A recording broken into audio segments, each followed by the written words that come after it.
ये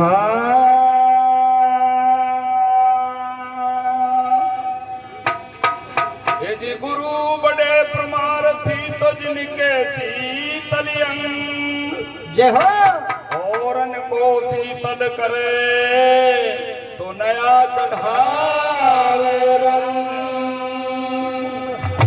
ये जी पहले दाता शिष्य भय तो तन मन अर्प्यो शीस। जय हो पीछे दाता गुरु भय तो नाम कियो बख्शीश।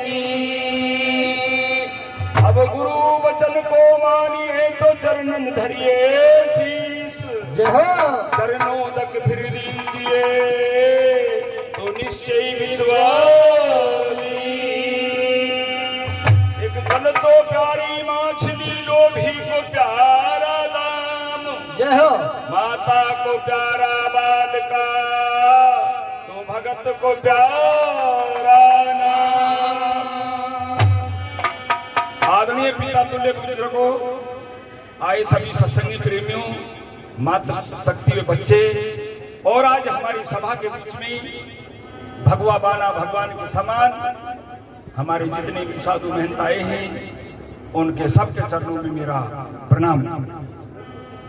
सत्संग सत्य की पहचान करना बहुत जरूरी है कि ये मेरा मानव शरीर बार बार नहीं आएगा, और मानव शरीर से इस सभा के अंदर पहला काम है कि अहंकार किसी को नहीं आवे। अगर अहंकार आया तो मानव नहीं है, दानव है। अहंकार नहीं आना है, क्योंकि यहाँ काम क्रोध मद लोभ के बारे में जो बताया गया कि ये विकार है, शरीर की ये बुनियाद को ही खत्म करता है, तो इनमें से कोई चीज को सबसे बड़ा अहंकार है, क्रोध है। शांति से, क्योंकि अपन को संतों के सभा में बीच के कुछ प्रसाद लेना है, पता ना किसके मुखारबिंद से कैसी कोई अच्छी बात निकल जाए। बताते हैं हर आदमी को मौका मिलता है इस जीवन में सुधरने के लिए, लेकिन मन मतंग मानता नहीं है। 10 इंद्रियों का राजा मन यह हर बात को पीछे धकेल देता है। 5 ज्ञानेंद्री, 5 कर्म इंद्री,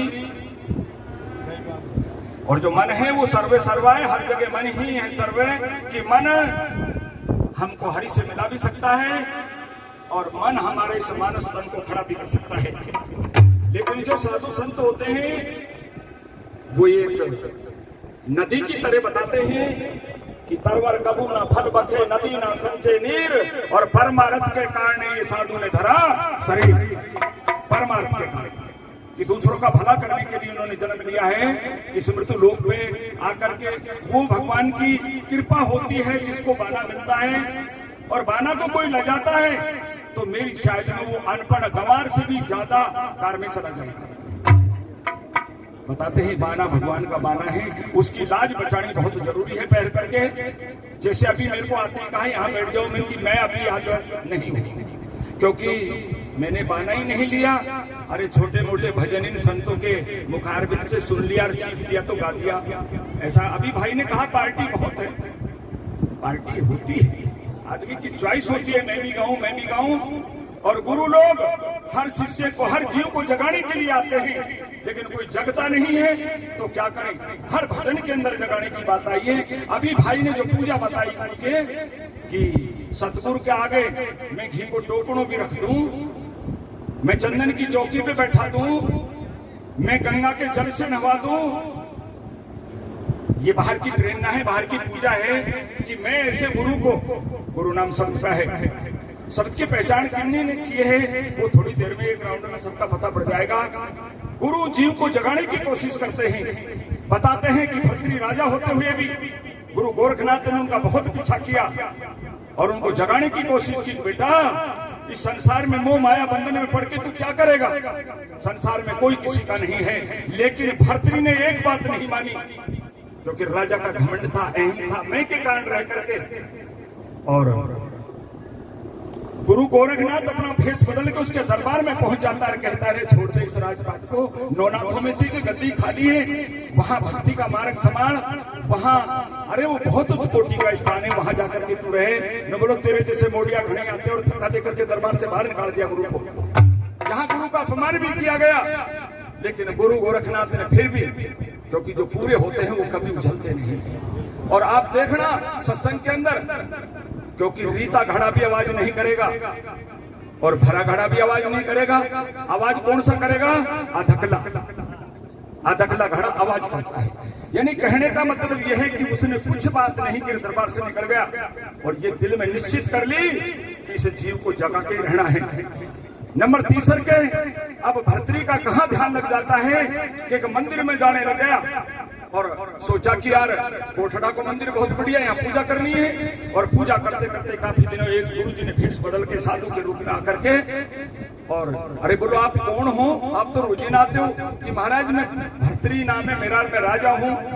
कि राजा भारत का हरि, कहाँ लोग कहते हैं कि तो चलो हम आपको एक अमूल्य जिसकी कोई कीमत नहीं वो एक वस्तु देते हैं कि महाराज ऐसी क्या है मेरे लायक, बताते हैं उसको अमरफल दे देता है। और जब अमरफल दे दिया तो बड़ा खुश हुआ। उसने सोचा कि रानी को एक बार पहले भी काल का झोंका आ गया, क्यों नहीं ये अमरफल मैं रानी को जाकर के दे दूं। और रानी को अमरफल दे दिया और रानी उस अमरफल को लेकर के कितनी आंखों में धूल झोंकते ही कि मैं अभी राजमहल में जाऊंगी, नहाऊंगी धोऊंगी पूजा पाठ करूंगी तब अमरफल खाऊंगी। और 2 घंटे में अमरफल जब राजा भर्तरी के हाथ पे आया, अब तो यहाँ दृष्टि खुल गई, यहाँ बिल्कुल नेत्र खोल दिए, भीतर की आत्मा की रूहानी जग चुकी थी। और अब सोचने लगा क्या हो गए, अमरफल अभी तो रानी को देख आया हूं। अपने मन के धोतर मारता है, तने जुल्म कर दिया और वचन के द्वारा क्या कह दिया,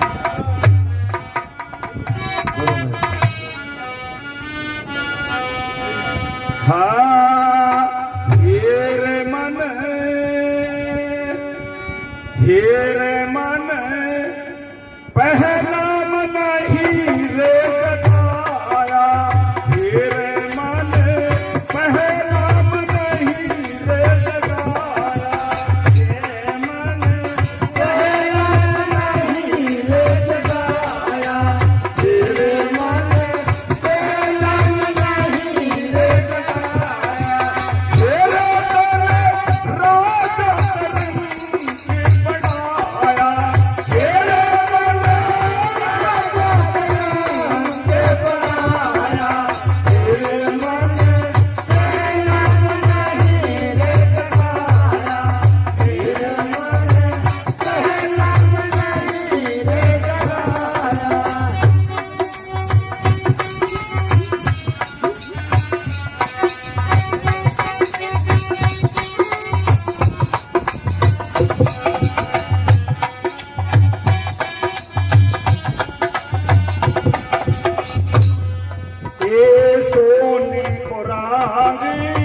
रंग को सोना, सोने को रागे, रंग को सोना, सोने को रागे, रंग को सोना, तेरे मन छोटा पीले मरे पाया, तेरे मन छोटा पीले मरे पाया, तेरे मन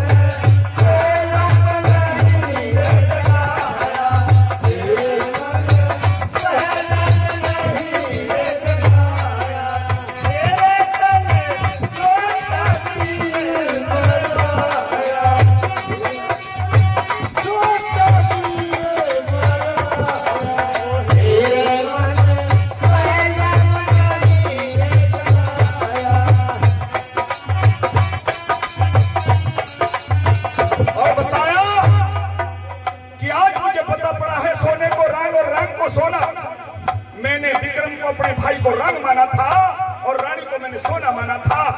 आज मुझे पता पड़ा है कि माना तेने मेरे छोटे भाई को मरवा दिया, क्योंकि राजा के घमंड में मैंने परख नहीं की। और जब ये बात आई तो उसको ये भी ध्यान आ गया कि एक दिन साधु मेरे आंगन में आया था, वो मेरे गुरुजी मुझे जगा रहे थे, मैं अंधकार में सूता रहा और क्या कही, हाँ भाई भाई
कि मेरे गुरु ने मुझे आंगन में आके जगाया था, लेकिन मैंने जबरदस्ती धक्का देकर के भगा दिया। और वो चलते समय मेरे इस खूंटी के एक झोड़ी उठा गए थे और मैंने उसको फेंकने की कोशिश करी तो जिसमें सांप कोहरा, लेकिन वो फेंक नहीं पाई। लेकिन मुझे ये ज्ञान हो गया कि वो मेरे गुरु महाराज मुझे जगा रहे थे, मैंने बहुत बड़ी भूल कर दी। और नंबर 3 में आज कैसे जगा जब कोई भी कहने वाला नहीं है। अब गुरु जी ने वो अमर फल खा लिया और उस अमर फल को देख करके सारा ज्ञान हो जाता है। क्या कहा? अरे गुरु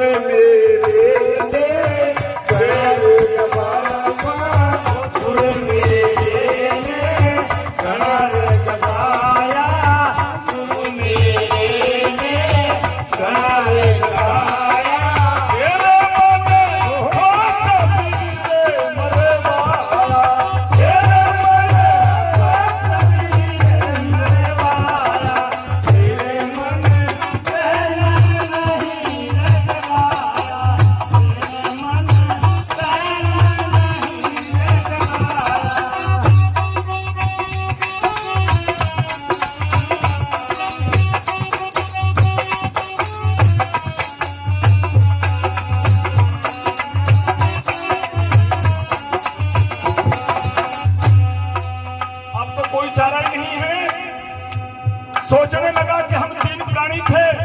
रानी ने मेरे छोटे भाई को मरवा दिया और मुझे ऐसे खटकड़े पे खड़ा कर दिया, न मैं घर का हूं न बाहर का, मुझे दुनिया थूकेगी। नंबर 4 में क्या कह दिया? कोई चारा नहीं अब। अरे भूप भरतरी ने भूप भरतरी ने चोरी चाली, भूप भरतरी ने चोरी चाली।